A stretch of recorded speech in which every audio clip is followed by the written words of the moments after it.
Traditional web pages are quietly disappearing, not in the sense that HTML is gone or that websites have stopped existing.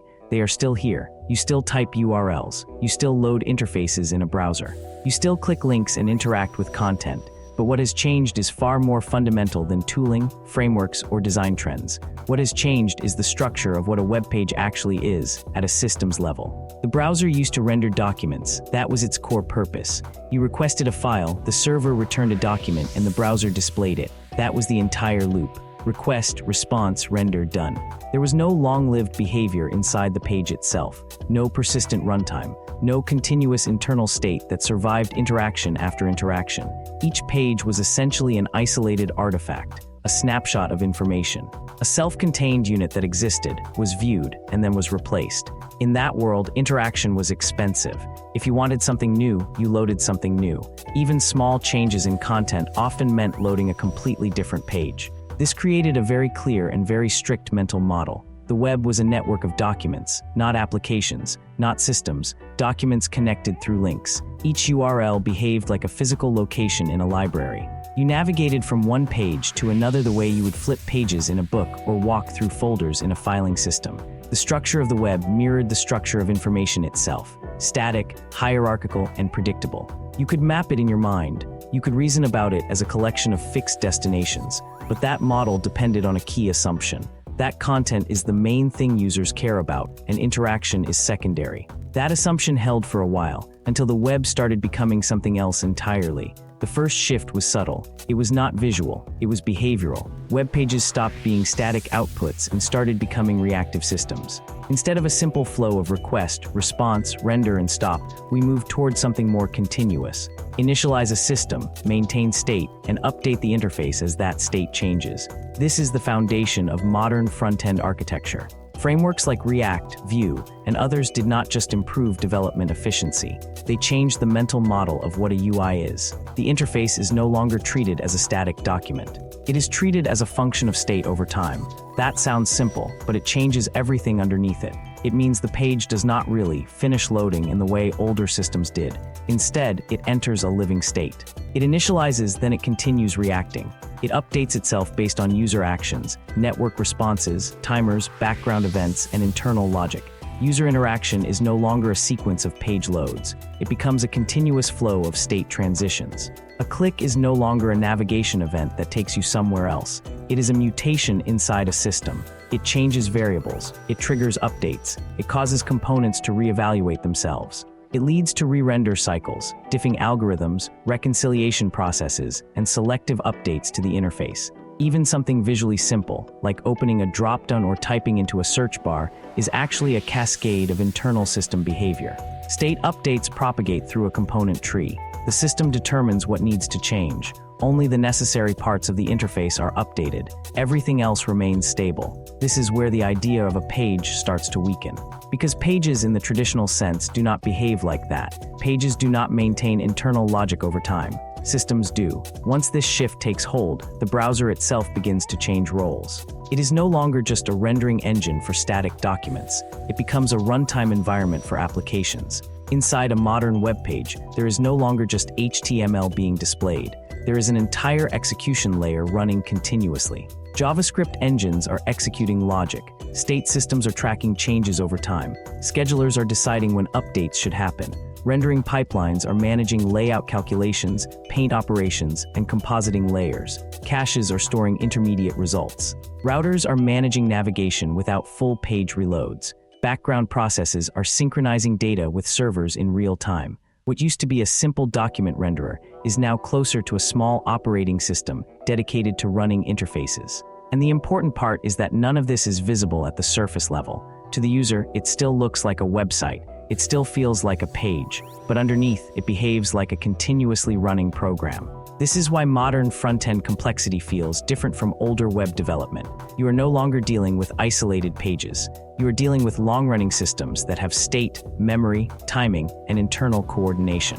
When something breaks, it is not a broken page. It is a broken system behavior. Memory leaks are not just bugs. They are failures in lifecycle management. Excessive re-renders are not just inefficiencies. They are uncontrolled propagation of state changes.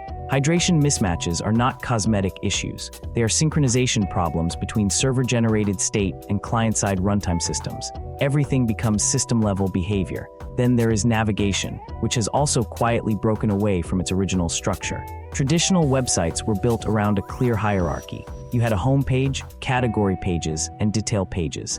Navigation was a structured path through information. It assumed users would explore content by moving through design layers of a system. But that assumption no longer reflects reality. Today, users rarely begin at a home page. They enter systems from search engines, social media feeds, AI-generated summaries, direct deep links, embedded previews, and recommendation systems. Each entry point bypasses the traditional structure entirely. This changes the role of navigation itself. Users are no longer walking through a designed path. They are entering specific states of a system. Each entry point is a preformed slice of functionality and information. The system must reconstruct meaning from wherever the user arrives. The homepage, once the center of the web experience, is no longer central in many systems. In some cases, it is barely used at all.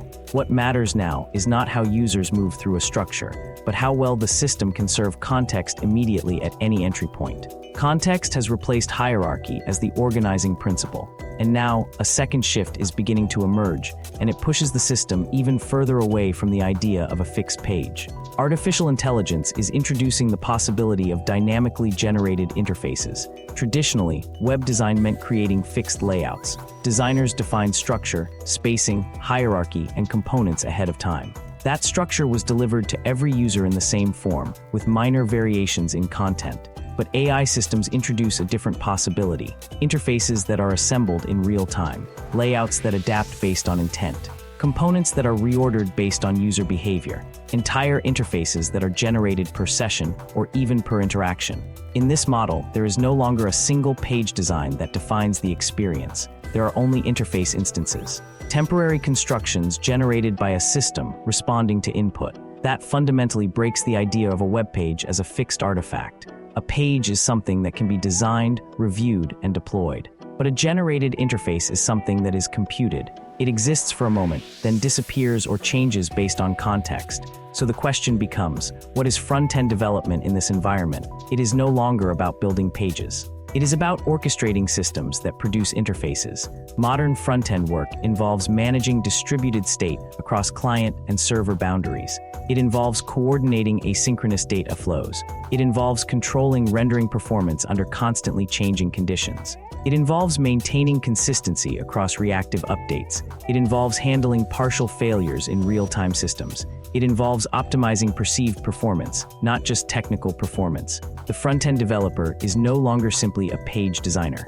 They are closer to a systems engineer working on interface generation pipelines. They are shaping how systems behave under interaction, not just how they look at rest. Even design itself is no longer purely visual. It becomes structural. Every decision affects state complexity, rendering behavior, performance characteristics, and data flow architecture. A layout is not just a layout. It is a system of dependencies, so the abstraction has shifted completely. You are no longer shaping pages.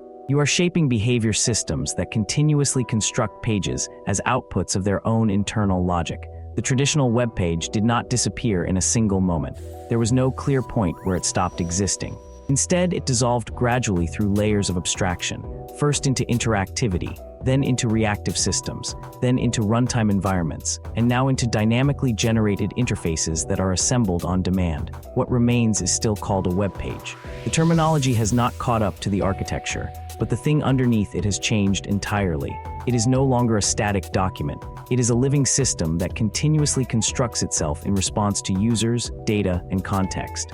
And the most interesting part is this: we are still using the old word for it.